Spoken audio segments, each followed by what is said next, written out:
Teeme C-kumerusse tõusu. Hingad sisse, roidekorv avaneb. Välja hingates tunne, kuidas roidekorv läheb kokku.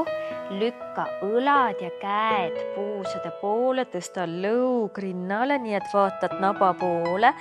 Siruta käed ja tõmba ennast nii, et kõht on hästi tugev, vajuta palli kokku.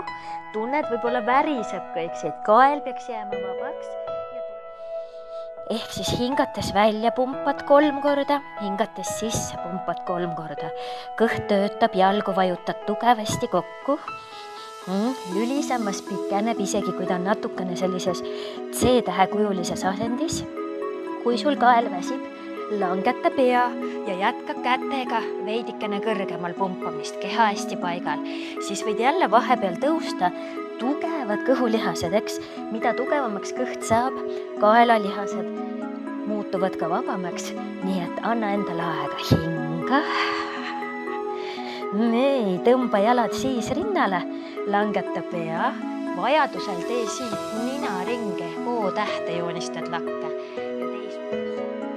Hoia, vaheta, hoia, vaheta. Ja.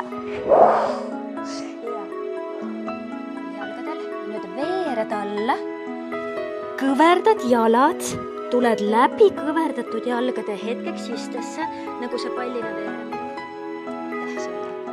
Et sa osalesid ja kaasa tegid ja õnnitli iseennast, see on ainult iseendale hea tegu. Toredat päeva jätku sulle!